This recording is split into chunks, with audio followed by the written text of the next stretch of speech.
أعوذ بالله من الشيطان الرجيم بسم الله الرحمن الرحيم الحمد لله رب العالمين ولا عاقبة للمتقين ولا عدوان إلا على الظالمين والصلاة والسلام على أشرف الأنبياء والمرسلين محمد ابن عبد الله وعلى آله وصحبه أجمعين وبعد السلام عليكم ورحمة الله وبركاته. On continue avec notre livre, n'est-ce pas, le Sharh Bidayat al-Mutafaqih, l'explication, n'est-ce pas, du Béaba, que chaque musulman, n'est-ce pas, qui aspire à adorer Allah comme il se doit, devrait connaître. En fait, à la base, c'est les notions concernant la purification, dans tous ses aspects, pour pouvoir, n'est-ce pas, adorer Allah. Nous avons toujours dit qu'il y a deux purifications, deux types de purification. Il y a la purification interne, qui est faite par une bonne aqidah, une bonne tawhid. Par la suite, la purification externe, qui est faite, n'est-ce pas, par le tahara, comme on connaît, la purification avec l'eau, etc.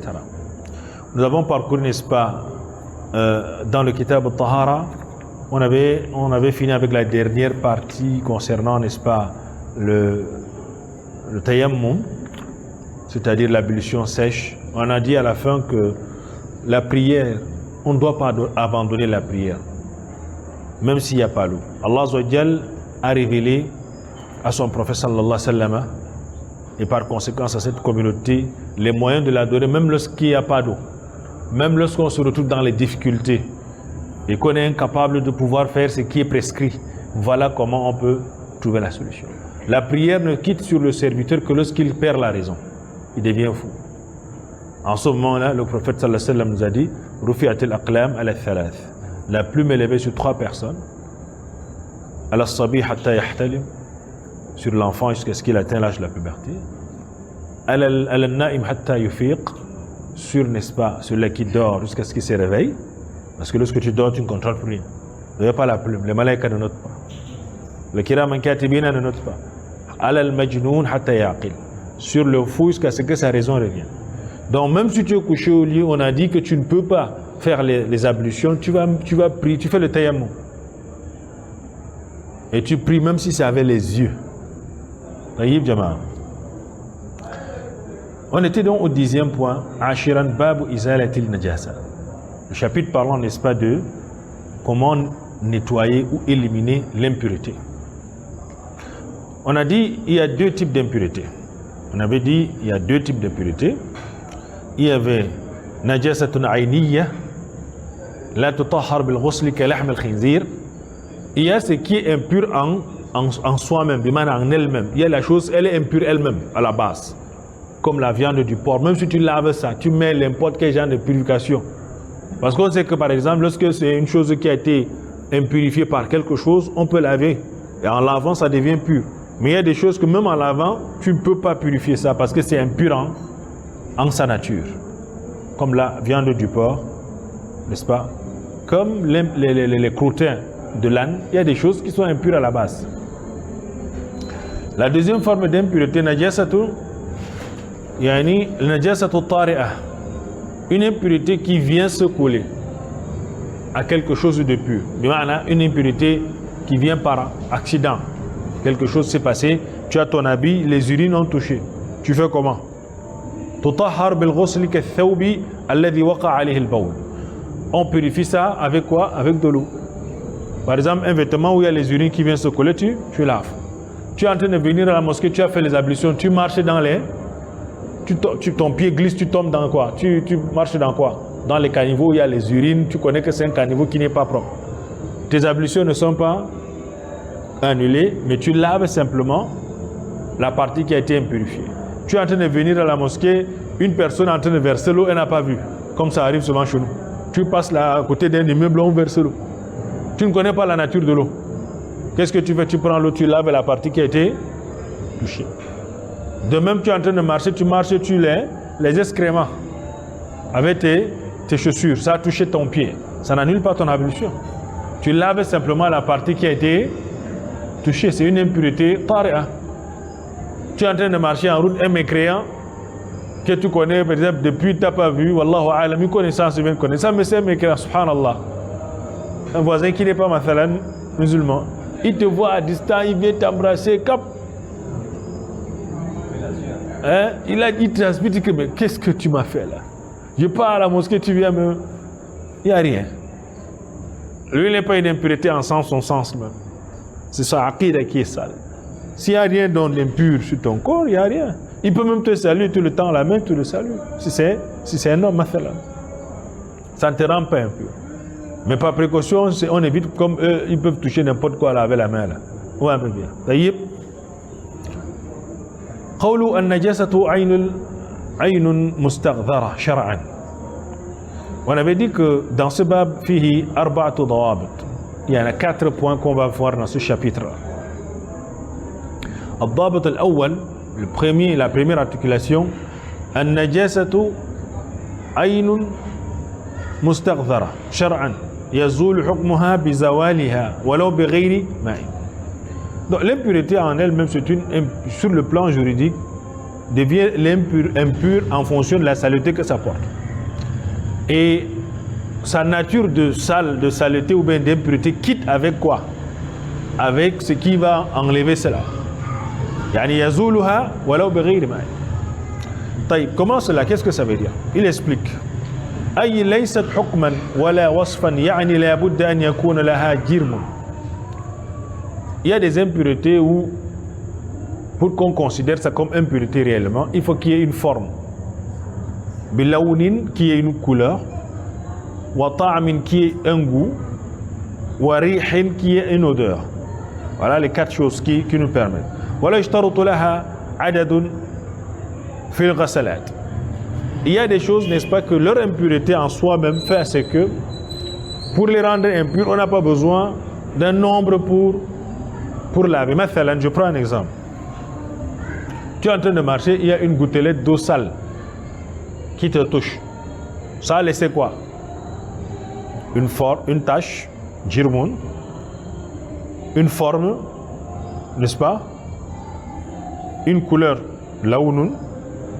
Si tu sens, des fois, ça peut laisser une odeur. Et si tu goûtes, ça peut... Bah, on ne peut pas goûter. Des fois, ça peut avoir un goût. Taïb Jama. Bon. Maintenant, pour enlever ça, qu'est-ce qu'il faut faire? Il faut faire l'action qui va enlever, non? Tu verses l'eau, comme ça, tu laves. Si la tâche est quittée, c'est bon, non? On n'a pas dit qu'il faut laver combien de fois? 7 fois, par exemple, lorsque le chien met son museau dans l'assiette, il faut laver combien de fois? Là-bas, il y a adat, il y a un nombre. Mais dans le cas d'une impureté qui vient se coller à ce qui est pur, il n'y a pas un nombre. Tu laves du moment que c'est quitté, khalas. Taïb Jama. فَإِنْ زَالَتْ مِنْ غَسْلَةٍ وَاحِدَةٍ زَالَ حُكْمُهَا. Donc si tu laves une fois et que l'impureté quitte, la loi quitte sur la loi l'a élevé, l'impureté est quittée. Taïb Jama. كما أنه لم يأمر النبي صلى الله عليه وسلم بعدد في بول الأعرابي. Vous allez voir, lorsque le bédouin est venu dans la mosquée, il a uriné. À l'époque du prophète sallallahu alayhi wa sallam, il est venu, il a uriné, non? Les Sahaba, vous connaissez bien l'histoire, les Sahaba ont voulu le soulever avec une certaine rage. Vous savez qu'on a eu ça ici une fois, non? Quelqu'un, frère papa, il a voulu se mettre à l'aise ici, là au coin là, pour uriner. Il a même commencé. Vous comprenez bien. C'était un vendredi au début. Les gens étaient en train d'arriver. Donc lorsque le bédouin a uriné, le prophète a seulement demandé de verser un seau d'eau. Parce que la quantité d'eau, comparée à l'urine qu'il y avait sur le sable, l'eau devait quoi? Devait faire effacer carrément l'odeur, les traces, tout ça. Vous voyez bien.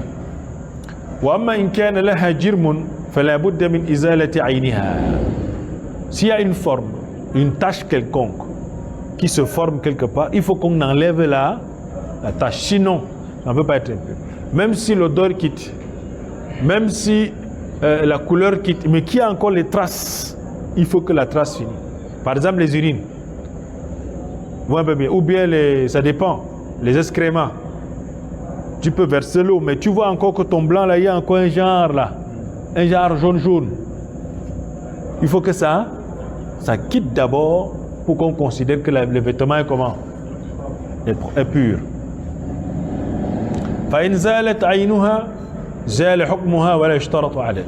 Donc l'essentiel c'est que la tâche quitte, il n'y a pas de problème sur le nombre.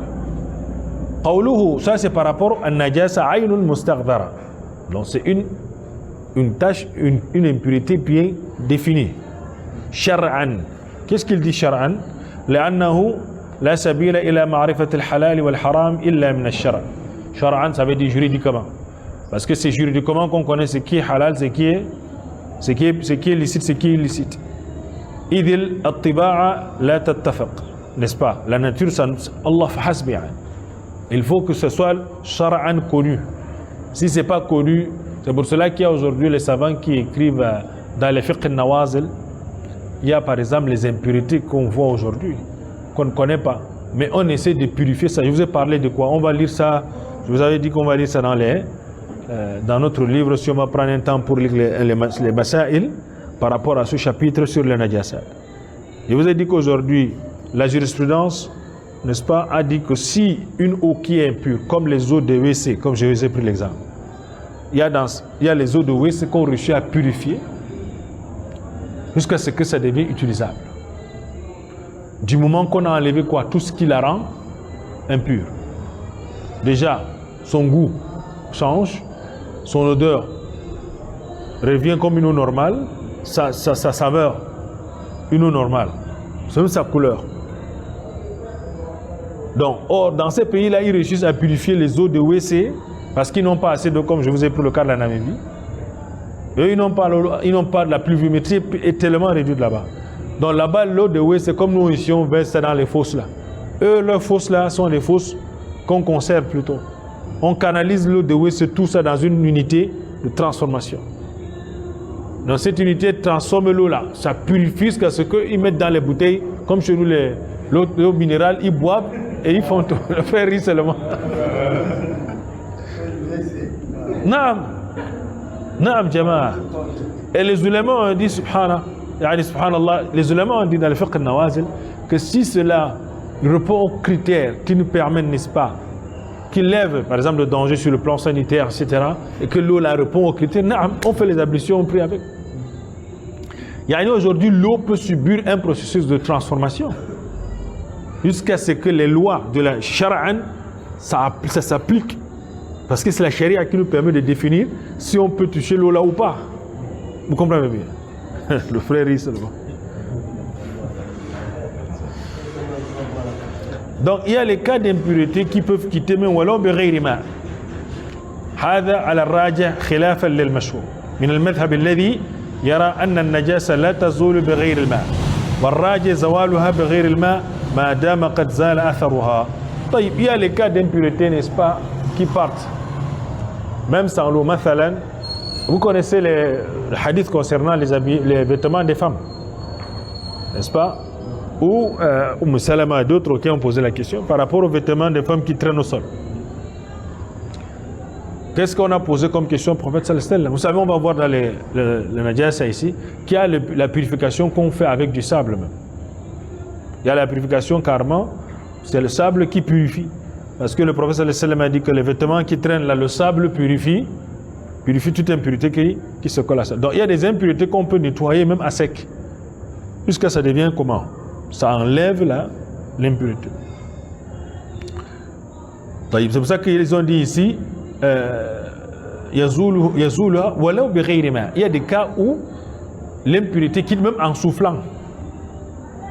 Vous savez ça, non? On souffle l'impureté pas. Il y a des cas où on frotte on frotte un truc avec quelque chose autre, avec une masse, ça quitte, l'impureté quitte, etc. On va voir des cas d'exemple. C'est pour ça qu'il a dit ici que la loi de l'impureté peut quitter même si ce n'est pas avec de l'eau, si c'est qu'on réussit à nettoyer. N'est-ce pas? D'abord, la première des choses, c'est ça, il a dit, ici il dit, suratuha. Il est en train d'expliquer toujours la particularité. Suratuha, ولو بالت طفلة على ثوب ثم ترك هذا الثوب في الشمس مثلا. Ça c'est un exemple de ce qu'il est en train de dire ici dans le cas où même il y a des cas où l'impureté peut quitter. Sans quoi? Sans qu'on utilise l'eau. Regardez le cas de Aïcha avant que je n'utilise ici. Aïcha disait quoi? Radiyallahu anha, qu'elle enlevait les taches de sperme sur les vêtements du prophète sallallahu alayhi wa sallam en faisant comment? Au fric, en frottant. Elle enlève avec ses ongles comme ça, elle frotte, ça quitte. C'était déjà sec. Un peu bien, non? Et casser ça et frotter jusqu'à ce que ça quitte. Est-ce qu'elle a utilisé l'eau? Mais elle a purifié ça en utilisant quoi? Une technique différente de l'eau. Vous comprenez bien la mas'ala. Ici, il prend un cas d'exemple, il dit لو بال الطفل على ثوب ثم ترك هذا الثوب في الشمس. Peut-être un nourrisson, surtout une fille, peut مثلا uriner sur un vêtement. Par la suite, on laisse le vêtement au soleil. حتى جف تماما ولم يبقى للنجاسة لون ولا طعم ولا ريح فإن الثوب يطهر. Voyez bien. Il peut avoir que la fille urine, ou bien l'enfant urine, le nourrisson urine, on sèche les vêtements jusqu'à ce que ça devienne sec. L'odeur même quitte. La couleur quitte pas. Il y a des cas comme ça, Yama. C'est-à-dire que tu constates qu'il y avait une tache ici, tu es sûr qu'il y avait quelque chose, mais le temps, le soleil a frappé jusqu'à ce que tu ne vois même plus rien. Tu es même dépassé que l'impureté là-haut. Moi, un peu bien. C'est pour ça qu'il a dit qu'il y a donc des cas comme ça qui arrivent. C'est la raison pour laquelle vous savez qu'il y a des moments que pour enlever le doute, lorsque tu ne connais pas, tu verses seulement. Ou soit si tu n'as pas de doute, tu fais ta prière. An Abdullah ibn Umar radiyallahu anhuma qala كانت كلاب تبول في المسجد وتقبل وتدبر زمان رسول الله صلى الله عليه وسلم فلم يكونوا يرشون شيئا. Le prophète sallallahu alayhi wa sallam à son époque, il y a eu les cas où les chiens urinaient dans la mosquée même par moment. À part cela, ça urine comme c'était du sable. Ça reste un bout de temps là-bas jusqu'à ça se sèche, on oublie même ça, on ne versait pas l'eau là-bas. Pourquoi en fait le temps, le soleil frappait jusqu'à ce que ça devient sec. Et puis les mouvements faisaient à ce que l'odeur même, on ne voit plus la tache disparaît carrément. Moi un peu bien dire. Il y a ces cas-là. C'est pour ça qu'il ne faut pas être aussi très compliqué. فدل ذلك على أن بول الكلاب إنما كان يطهر بالريح والجفاف والشمس. Donc les urines de ces chiens-là étaient séchées par quoi? Étaient purifiées par quoi? Par le vent, par la sécheresse et même par le soleil. Bien, comme l'habit de l'enfant que tu as séché comme ça, qui a uriné sur son vêtement, après un bout de temps, le soleil a frappé à un niveau, tu viens, tu ne retrouves même plus la tache. Ça peut arriver. Donc voilà donc la première particularité qu'il a, n'est-ce pas, essayé de toucher. On est toujours dans les sourates, il parle maintenant de Anwa al-Najasat. Nous sommes toujours sur le bab, le Dabit al-Awwal. Al-Najasa aynun mustaqdara shar'an yazulu hukmuha bi zawaliha wala bi ghayri ma. Il parle ici de Anwa al-Najasat, les types d'impuretés. Il y a quoi? Il y a Bawl al-Adami, les urines du fils d'Adam. C'est une impureté. Ra'ituhu, ses excréments, c'est une impureté. Rawth ma la yu'kal lahmuhu wa bawluhu, les crottins des animaux qu'on ne mange pas, leur viande et on ne boit pas aussi leurs urines. Par exemple, le chameau, on boit son urine, non? Comme on mange sa chair, on peut aussi boire ses urines pour le traitement. Le cas du chameau, ou même le mouton, le bœuf, etc. Taïb, on a... mais les animaux qu'on mange leur viande, même s'ils urinent, on prie avec le mouton, les chèvres, les bœufs, ils peuvent uriner quelque part là, on prie, il n'y a pas de problème. On prie, c'est pas impur. Mafoum Jama'a. Al-Madhi, le liquide quoi? Séminal ou pré-séminal. Al-Wadi, le liquide lymphatique. Al-Madhi, c'est ce qui sort lorsqu'on pense à la femme, ou on joue avec son épouse pour les hommes mariés. Lorsque l'homme joue avec son épouse, sans qu'il y ait eu un acte sexuel réel, mais ils ont joué, il peut se lever en érection. À un moment là, il y a un liquide, n'est-ce pas, gluant qui sort au sommet. Les célibataires, c'est grave. Taïb ne peut pas comprendre l'autre là. Ça concerne, n'est-ce pas, les hommes mariés. Allah dit, ça c'est un liquide qui sort de fort lorsqu'il y a le froid ou lorsque tu fais un effort physique. Ça vient après les urines. C'est un liquide aussi blanc. Taïb. Le sixième, n'est-ce pas, liquide, parce que lorsque ça sort chez l'homme, il faut le nettoyer toujours. Il ne faut pas laisser. Ce sont des impuretés. Dam al-Hayd, le sang des menstruations. Dam al-Nifas, Le sang de quoi? Des lochis. Lu'ab al-kalb, les quoi? Les salives du chien. Al-maytatu, ada maytat al-adami, biman al-maytat, tout ce qui est bête morte, en dehors du corps du fils d'Adam. Parce que le fils d'Adam, le corps là n'est pas impur. C'est pour ça qu'on a vu dans le cas des ablutions, que lorsque un corps du fils d'Adam, on lave un corps du fils d'Adam, on refait simplement quoi? Les ablutions. Vous comprenez bien? C'est pas une najasa. C'est les maïtas des autres animaux, mais le fils d'Adam là. Également le cas du samak, le poisson. Wal jarad, les criquets, tout ce qui n'a pas de sang. Tout ça, on mangeait ça, même si on trouvait ça comment? Mort, non vivant. Wa ma la nafasa lahu sa'ila. N'est-ce pas? Ici, il faut comprendre une chose. Lorsqu'on parle de criquets, on veut parler de quoi? De tout ce qui n'a pas les insectes en général qui n'ont pas de pouce. Ceux-là qui réussissent à manger. Vous comprenez bien? Tout ce qui ne... On va appeler les termites ou autres. Pour ceux qui réussissent à... les chenilles, comme tu dis, et autres. Pour ceux qui ont la capacité de pouvoir manger, les escargots, comme tu dis. Également, ici on veut parler de quoi? On veut parler, n'est-ce pas, des catégories des animaux, toujours dans le cas, n'est-ce pas, de tout ce qui vient de l'eau là. Par exemple, je vais poser une question. La tortue de l'eau, est-ce qu'on mange? Oui, non? À la base, tout ce qui vient de l'eau, on mange. Tamam Jama. Mais il y avait une question que je vous ai posée par rapport au crocodile. Le crocodile. C'est un batracien, non? Il vit dans l'eau et il y a aussi les grenouilles. Je vous avais demandé d'aller fouiller, non? Hein? Il y a les gens qui mangent les grenouilles, non? Ils cessent ça. Vous connaissez ça, cesse comme ça. Ah, il y a une position là. Voilà, les grenouilles Goliath. Bref, je vous avais demandé d'aller fouiller pour voir est-ce qu'on mange ces batraciens parce qu'ils vivent à la surface de la terre et en même temps dans l'eau. Il y a même quelqu'un qui m'a dit que la viande de crocodile, là, imam, c'est comme le poisson, hein? Allah facilite. Bon, mais le Cheikh Fémine avait parlé à faire talik là-dessus. Bon, lui, il n'avait pas vu de problème là-dessus. Mais comme je vous ai dit, il y a les poils de l'ulama, ceux-là qui ont interdit parce qu'ils disent que non, ça les croque, ça vit à la surface de la terre. L'autre a dit non, ça vit dans l'eau. Ça passe tout son temps, la majeure partie du temps dans l'eau. Donc c'est pour cela qu'ils ont dit que non, c'est les sites. À la couleur, je vous envoie aussi faire un peu de lecture là-dessus. La deuxième particularité, nous avons Abab al-Thani, la yushra'u al-adadu wa al-tatrib illa fi li'ab al-kalb, fi al-ina wa nahwihi. Pour les cas de najasa, bon, je vais vous poser une question.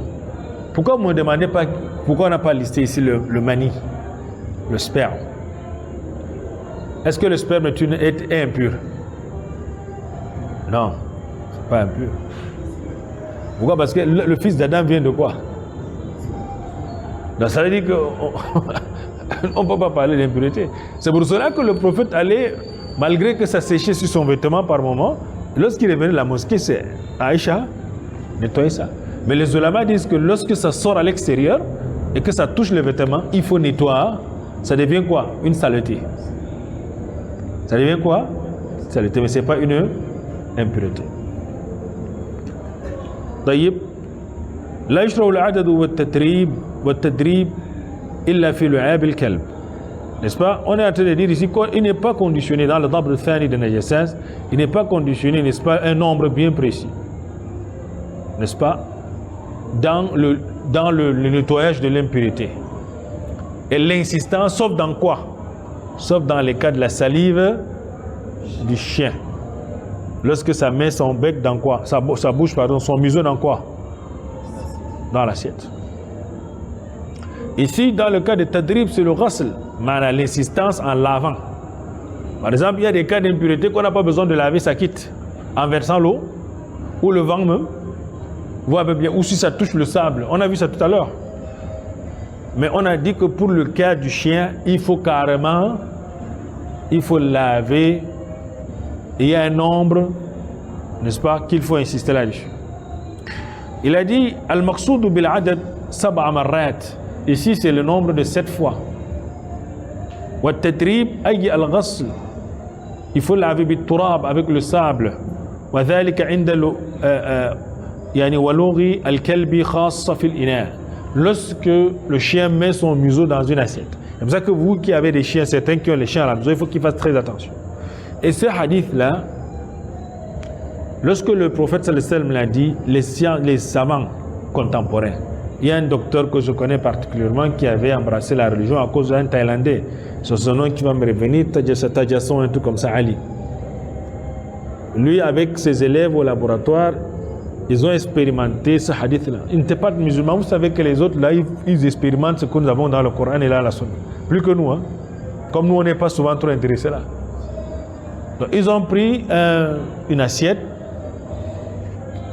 dans laquelle le chien a mis son museau et ils ont expérimenté tous les genres des antiseptiques, tout ça pour pouvoir nettoyer. Mais ils se rendaient compte qu'il y avait toujours quelques bactéries qui restaient, malgré tout ce qu'ils utilisaient. Tellement c'est plein d'impuretés. C'est comme cela donc, lorsqu'ils ont pris les hadiths du prophète sallallahu alayhi wa sallam, ils ont frotté, ils ont lavé 7 fois avec le sable, une fois avec le sable, ils se sont rendus compte que quoi? Que c'est devenu vraiment pur. Maintenant, il n'y avait plus. Et c'est ça qui les a poussés à embrasser l'islam.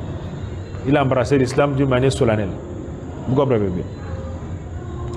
Donc, comme je disais tantôt, pour le cas du chien, وَنَحْوِهِ أي ما كان في معنى الإناء كَالًا حواض الملساس. Donc, tout ce qui a trait, n'est-ce pas, au chien, quoi encore?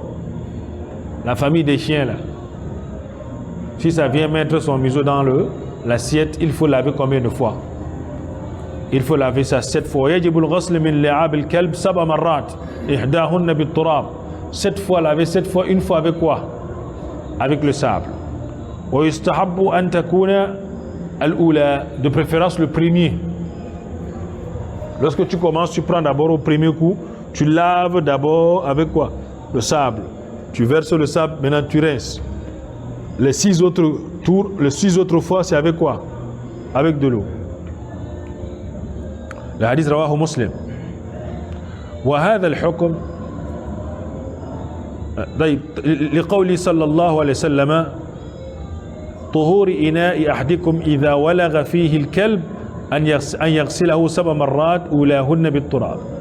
Donc si l'un de vous veut purifier son assiette, si le chien met son museau dans cela, alors là ça doit être 7 fois, une fois avec du sable. وهذا الحكم خاص بالكلب. Ça ce n'est rien qu'avec les cas de chien. Est-ce que le chat c'est la même chose? Pas du tout. Si le chat met sa bouche dans l'assiette, est-ce qu'on va laver cette fois-là? Ce n'est rien que le chien. Et la science moderne a démontré que le museau du chien, là, lorsqu'on a pris un peu la salive là, pour voir ce qu'il y a là-bas comme bactéries, vous trouvez des catégories de bactéries de tout genre, c'est-à-dire d'autres qu'on ne connaît même pas. Vous allez les voir, certains là, ils embrassent le chien, là, ils font des choses. Subhanallah l'azim.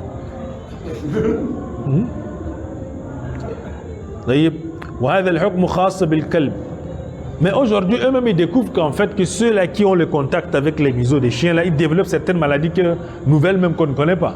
Ça, je vous dis les découvertes récentes. Vous comprenez bien. وهذا الحكم خاص بالكلب وحده ولا يقاس غيره عليه كالخنزير مثلا لعدم وجود نص مع وجود المقتضى. On ne peut pas comparer ça avec le cas du porc. C'est-à-dire, le porc, il n'y a pas un texte, mais le chien, il y a un texte par rapport à son museau. Mais le porc, lui-même, qui ne s'approche même pas de vos 5,50 m, lui, il est haram d'abord. Lui, le tout. Bon, bien. Comprenez bien. Il y a 2 animaux en islam qu'on ne peut rien prendre sur eux. Quels sont ces 2 animaux? Même s'ils sont des cadavres. Il y a le porc avec le chien. Même les ongles, on ne profite pas. Or, mais les autres animaux, par exemple un mouton ou un bœuf ou un chameau, si ça décède, mathalan, avant qu'on immole, on ne peut pas manger la chair. Mais on peut utiliser la peau. On peut tanner la peau, ça devient pur, on utilise. Les cornes, on peut utiliser. S'il y a les sabots, on peut même utiliser sur le plan commercial. Vous voyez bien. Mais les autres, là, les 2, là, on ne peut rien. Vous comprenez bien. qu'Allah nous en préserve. Donc, comme le cas du porc, il n'y a même pas, il y a même 600 commentaires. وانتفاء المانع بل ولا يقاس بول الكلب وورثه على لعابه. On ne peut pas comparer les urines du chien avec ses croûtins par rapport à son museau. Parce que les urines, le chien urinait à l'époque du prophète sallallahu alayhi wa sallam, ça faisait des jours. On n'avait pas versé l'eau. Parce que le sable, le soleil séchait ça et puis ça s'est mélangé. Les croûtins du chien c'est différent, mais son museau, lorsque ça tombe dans sa bouche et dans ton assiette, ou c'est venu simplement, ça a bu dans ton assiette, tu dois laver l'assiette là combien de fois? 4 fois. Une fois avec le sable. لأن هذا هو مخاصة بلعابه. Ça ce n'est rien qu'avec sa salive. طيب جماعة.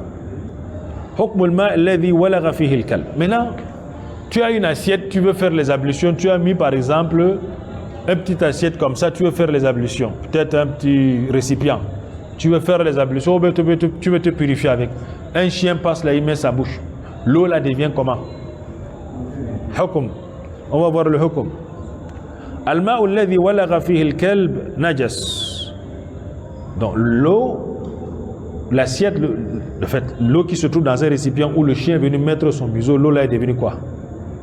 C'est une impureté, c'est une saleté. لقوله صلى الله عليه وسلم en fonction de la parole du prophète صلى الله عليه وسلم qui dit إذا ولغ الكلب في إناء أحدكم يعني فليرقيه ثم ليغسله 7 مرات. Donc le prophète صلى الله عليه وسلم a dit lorsque l'un de vous, si un chien vient mettre, n'est-ce pas, sa bouche dans le récipient de l'un de vous, qu'est-ce qu'il fait? Il doit laver ça, n'est-ce pas, dans le récipient. Il verse d'abord ce qu'il y a dedans, il lave l'assiette là, 7 fois, une fois avec quoi? Avec le sable.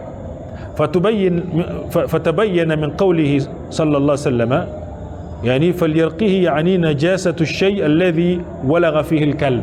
Donc le prophète صلى الله عليه وسلم a dit qu'il verse. Le fait de verser là, c'est quoi? C'est l'impureté qui était, donc il est venu laisser dans l'assiette. Maintenant, s'il y avait l'eau, il y avait quelque chose, il faut verser ça avant, n'est-ce pas, de commencer à nettoyer. هل يقوم غير التراب مقامي? Est-ce que, n'est-ce pas, en versant simplement le sable dans l'assiette là, en nettoyant avec le sable simplement dans l'assiette là, est-ce que ça va suffire? Maintenant, si on n'utilise pas, pardon, est-ce qu'on peut utiliser autre chose à la place du sable, pardon, pour purifier l'assiette là? As-sahih annahu la yaqumu ghayr at-turab. Maintenant, on ne peut pas avoir une impureté totale sans quoi? Sans utiliser quoi? Le sable.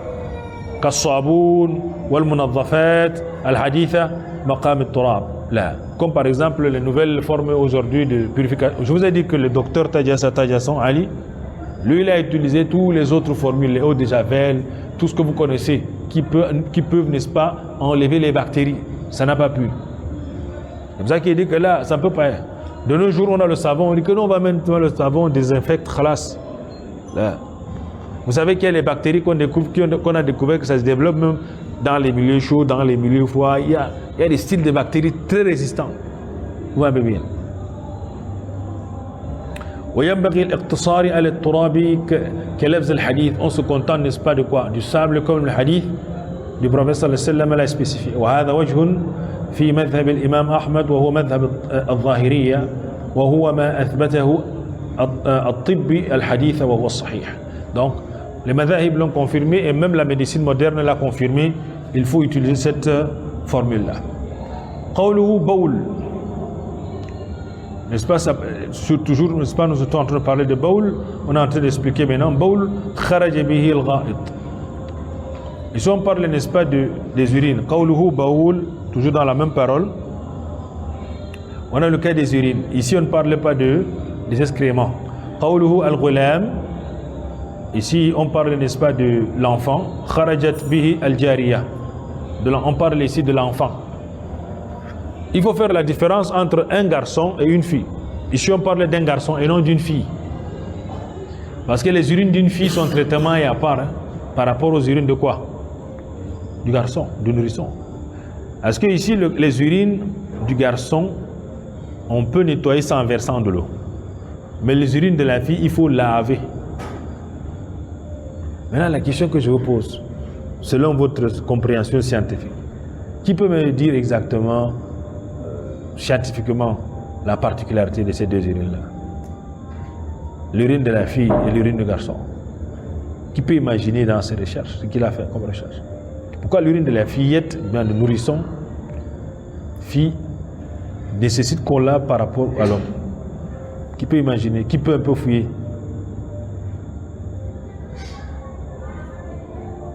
Qui peut un peu me donner? Ça, c'est Dabat al-Thani. Dans le Dabat al-Thalith, pardon. Dans la troisième Dabat, بول الغلام غلامي الذي لم يأكل الطعام لشهوة ينضح وبول الجارية يغسل. Le troisième point, c'est quoi? L'urine de l'enfant qui ne mange pas encore la nourriture. Pourquoi? Parce que la nourriture suscite quoi? Les envies. Et l'urine, n'est-ce pas là, ici l'urine, n'est-ce pas, de l'enfant, il faut faire quoi? Il faut yundahu. On verse simplement. An-nadh. An-nadh, c'est ça, prendre l'eau, faire ça. C'est ça qu'on appelle quoi? Yundahu. Maintenant, on verse l'eau seulement comme ça, c'est ce qu'on appelle nadh. Mais pour la fille, il faut yughsalu, il faut laver. Là, qui avait une réponse? Vas-y.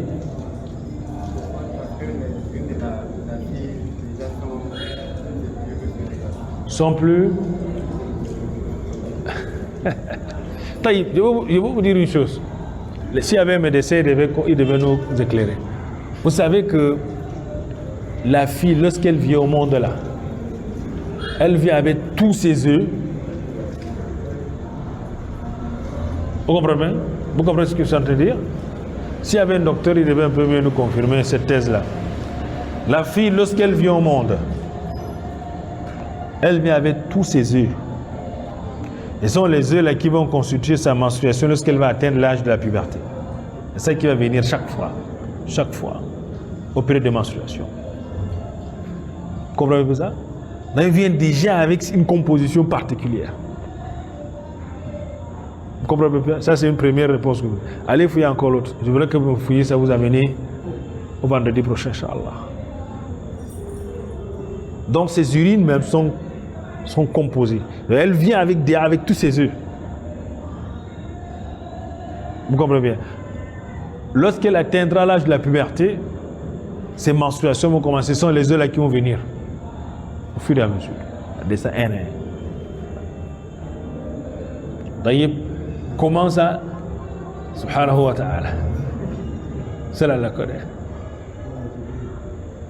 Hein? C'est les œufs ou les ovules, comme tu veux, tu appelles ça comme tu veux. D'ailleurs, allez fouiller la deuxième. Un cheikh, il n'y a rien là-bas à donner comme contribution. Tu regardes encore derrière comme un cheikh. D'ailleurs, donc, déjà, c'est une première information. Allez fouiller. J'attends la deuxième réponse. Première réponse, c'est que la fille, elle vient déjà avec tout ce qu'il y a comme verre ou ovule, ou je sais pas, appeler ça œuf ou comme vous voulez. Ça fait que ses urines sont plus concentrées. Pourquoi? Pour le garçon. Non. Il dit ici, pourquoi en fait, vous savez, la nourriture, lorsqu'on mange un repas, ça suscite chez l'homme quoi? Chez le fils d'Adam en général, ça suscite quoi? Il y a les envies qui commencent. Regardez, subhanallah, lorsqu'on jeûne, on se sent comment? On se sent un peu zen, calme. On n'a pas trop de problèmes. Les envies, il y en a moins. Mais dès que tu commences à manger, les envies commencent. Pourquoi le prophète sallallahu alayhi wa sallam a dit aux jeunes, Ya ma'shar al-shabab, man istata'a minkum al-ba'ata falyatazawwaj. Vous les jeunes, quiconque a les moyens, la capacité de se marier, qu'il le fasse bien, qu'il ait les moyens financiers et physiques, soit en bonne santé, qu'il ait les moyens. Alors s'il ne peut pas, s'il ne peut pas, qu'il fasse comment? Il jeûne beaucoup. C'est une barrière. Pourquoi? Parce que le repas que vous voyez, on mange là, ça réveille les envies, ça suscite. Vous voyez bien, ça donne les envies, les shahwa.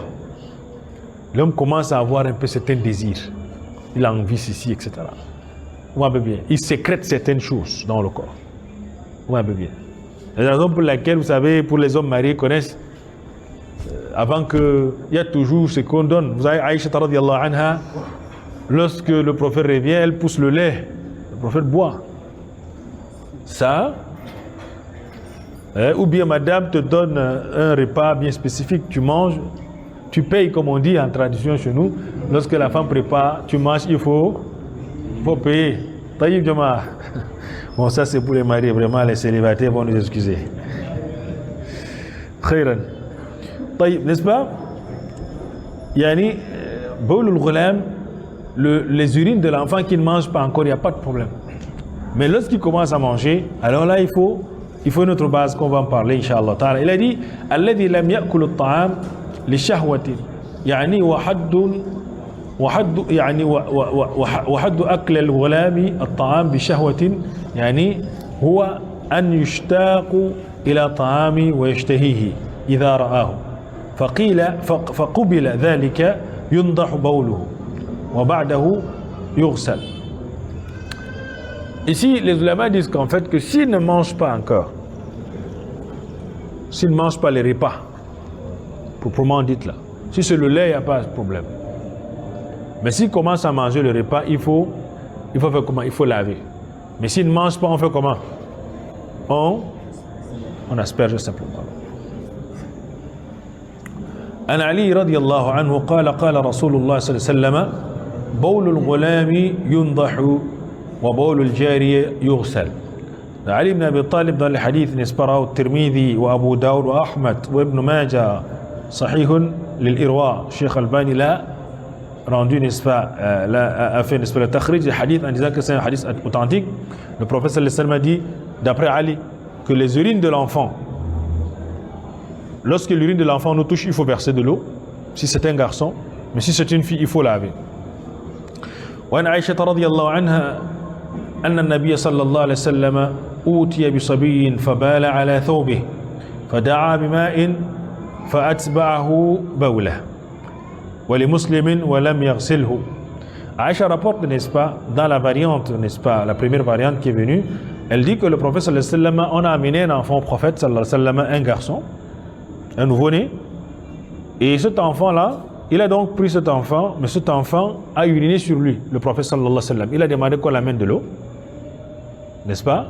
Par la suite, il a donc versé l'eau sur les endroits où les urines ont eu à toucher. Il n'a pas lavé. Dans la riwaya apportée par qui? Par Muslim.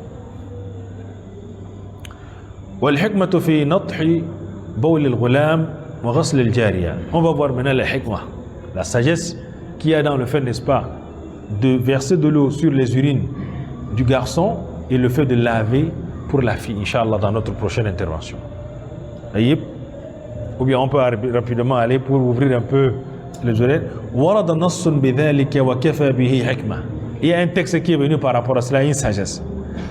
وقد تلحق علة أخرى هي حب العرب للغلام أكثر فكان ذلك رفعا للحرج لكثرة يعني حمله فإن أكل الطعام لشهوة يغسل كالجارية سواء.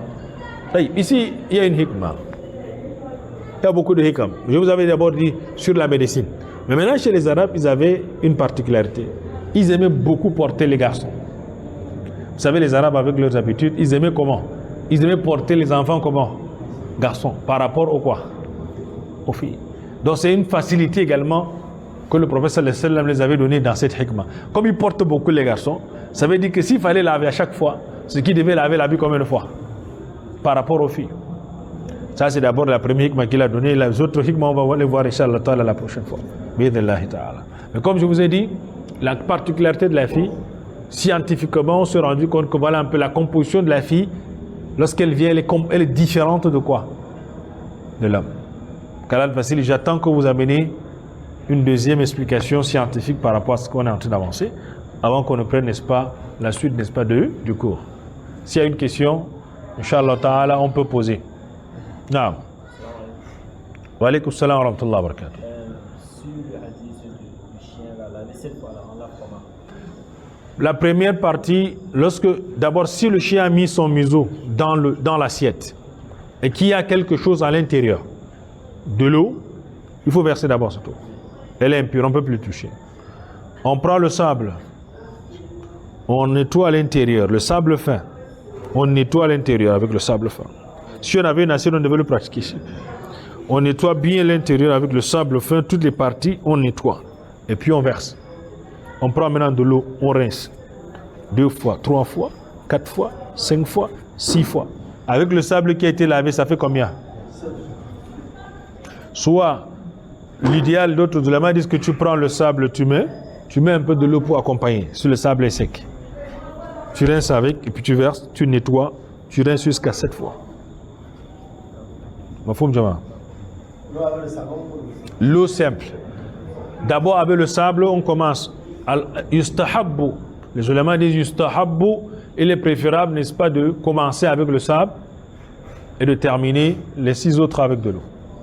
Voilà. Il y a une autre version de hadith là, lui il disait que c'est la 8e fois. Bon, c'est bon. Vous avez vu ce que lui il a dit dans son charh ici. Il a dit, dans les hadiths, si on lit les hadiths qui est venu ici, il a dit combien de fois? Sab'a marratin ulahunna bit-turab. Ça se dit, ça se comprend en arabe. Ouais, mais bien. Donc 7 fois et une fois avec quoi? Le sable. Maintenant, c'est les 7 fois là qu'on fait dans les une fois des 7 fois ou bien une fois en dehors de 7 fois.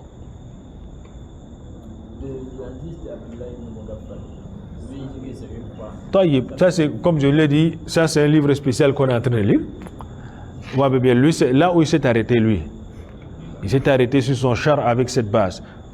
Moi-même, j'ai eu à lire un peu certains commentaires de certains savants qui disent que non, on lave, n'est-ce pas, 7 fois et une fois avec le sable. D'autres ont dit quoi? Ce n'est même pas au début, il faut faire ça au milieu. D'autres ont pris ça carrément au début, comme le cas. D'autres m'ont parlé à la fin. Là, le cheikh a dit ici, yustahabbu an yakuna fi au début. Donc, c'est possible qu'on lave 7 fois. Maintenant, les 7 fois, on doit les laver comment? Est-ce que c'est 7 fois avec le sable, une fois avec le 7 fois avec de l'eau, une fois avec le sable? يعني فهذا حسب الفهم الحديث يعني. Donc c'est large. L'essentiel c'est de faire 7 fois. طيب. والله أعلم. Par rapport au chat aussi, c'est comment? Là, le chat n'a pas de problème. La preuve est qu'à l'époque du prophète, Abu Huraira avait son chat dans son vêtement. Si c'était vraiment impur, il y avait une impureté quelconque sur le chat, ce que le prophète ne devait pas lui permettre de rester avec. Par ailleurs, si maintenant le chien, c'est plutôt sur ton vêtement. Oui, là il faut laver carrément le vêtement. Tu laves le vêtement. Allah facilite la compréhension. Wallahu a'la wa a'lam. Donc comme je l'ai dit pour le sable, wasi' hasb al-riwayat, mais le cheikh lui il s'est contenté d'un seul riwaya qu'il a pris, n'est-ce pas, la riwaya de qui? De Muslim, qui s'est contenté de cela, où il a parlé, n'est-ce pas, de cette particularité sans trop, c'est comme il a dit, lu'ab al-kalb يجب الغسل من لعاب الكلب 7 مرات إحداهن بمعنى الضمير ici إحداهن le ضمير est revenu pourquoi يعود على 7 مرات le lugha. Donc 7 fois, donc lui il a mis إحداهن كم بالتراب يعني إحداهن هن هنا c'est pour qui? les 7 مرات مفهوم في اللغة. Donc c'est pour ça qu'il s'est basé sur ça. Dans le riwaya ici, c'est riwaya de qui? Rapporté, n'est-ce pas, par Muslim. Non. Taïb, qu'Allah facilite la compréhension. On va continuer, n'est-ce pas, dans la hikmah. Comme je vous ai dit, allez fouiller. Pourquoi scientifiquement? Je vous ai d'abord donné le premier argument. C'est que la jeune fille, elle vient avec quoi? Ses ovaires, lorsqu'elle vient au monde. Scientifiquement prouvé. Maintenant, la deuxième des choses, la hikmah qui avait qui avait à leur époque, c'est que les Arabes, ils aimaient beaucoup soulever les garçons. Par rapport aux filles, vous connaissez leur conception. Ils aimaient trop les garçons que les filles. Vous comprenez bien. Ils avaient une conception. Donc c'est une facilité. Maintenant, fouillez également scientifiquement quelle est la particularité de la morphologie, ou bien la composition, n'est-ce pas, ou bien de la particularité de la jeune fille lorsqu'elle vient au monde. Pourquoi ses urines on doit laver et l'autre on doit nettoyer. On doit simplement verser. Aïe, Jama. Non. Alaykoum salam. Est-ce que c'est normal pour un père d'aimer les garçons que les filles? Non, c'est pas normal. Allah Azza wa Jal même a dévancé pour casser un peu la compréhension des Arabes à l'époque. Walillahi mulku samawati wal ard yakhluqu ma yasha. Yahabu liman yasha'u inatha wa yahabu liman yasha'u dhukur.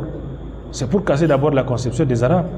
Parce que Allah Azza wa Jal a commencé à dire Allah Azza wa Jal appartient à la royauté des cieux et de la terre, il crée ce qu'il veut. Il donne à qui il veut une fille. C'est la mère de l'humanité.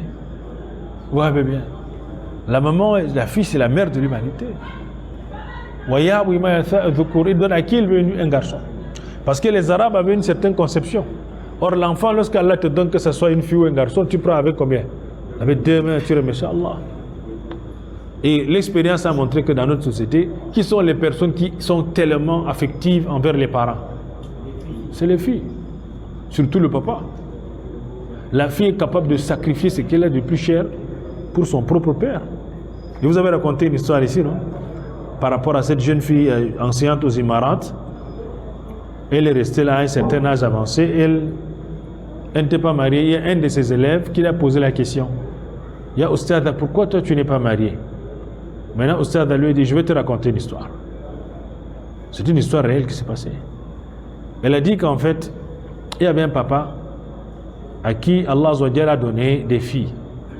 Premier enfant, c'était une fille. Deuxième enfant, c'était une fille. Troisième enfant, c'était une fille. Le papa a dit à la femme que si tu accouches encore une fille, je vais lui donner fils à Bilillah.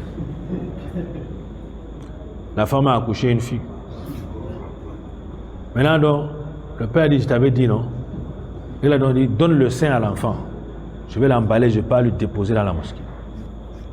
C'est comme ça que le père, là, il a pris, donc, la maman a donné, et en pleurant, elle a donné son enfant. Le père a pris l'enfant, elle est allée déposer derrière, comme là-bas au coin, là. Il est venu, il a pris soupe, il est parti. Il a laissé l'enfant là-bas. L'enfant dormait. Le soir, lorsqu'il revient à Maghrib, pour prier, il trouve le panier toujours à la même place. Personne n'a touché. Il a prié, il l'a ramené encore à la maison.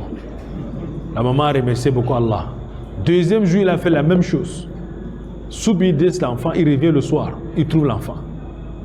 Le troisième jour, il a fait la même chose. Personne n'a touché l'enfant. Là, seulement, il a ramené l'enfant, il l'a laissé à la maman. Par la suite, Allah lui a donné les garçons. Maintenant, lorsqu'il a atteint l'âge avancé, tous ses enfants là sont responsabilisés, mariés, tout ça. Seulement l'enfant là qui est resté. C'est elle, l'enfant là, qui est resté avec le papa qui était déjà fatigué, qui s'occupait du papa. À chaque fois qu'elle nourrissait son papa coulait les larmes seulement. Il avait seulement les larmes pour couler. Pourquoi en fait? C'est l'enfant qu'il a voulu jeter là, qu'il a donné là. C'est elle qui est restée, elle a sacrifié sa vie parce que son papa est encore comment fatigué. Elle a sacrifié son mariage même pour rester s'occuper de son papa à un âge avancé. C'est pour ça que la fille a dit à ses enseignants, à ses élèves qu'en fait c'est moi. J'ai mon papa qui est fatigué et je sais que si je me marie maintenant, je me responsabilise. Je dois m'occuper de mon époux parce que lorsque j'entre dans le foyer de mon homme est d'abord prioritaire. C'est lui qui va me donner l'ordre, etc. Je ne veux pas me confronter avec cela, donc je préfère sacrifier mon temps pour accompagner mon papa. Vous avez bien vu ce que l'Arabie nous réserve. Allah facilite la compréhension. سبحانك اللهم وبحمدك اشهد ان لا اله الا انت استغفرك واتوب اليك السلام عليكم ورحمه الله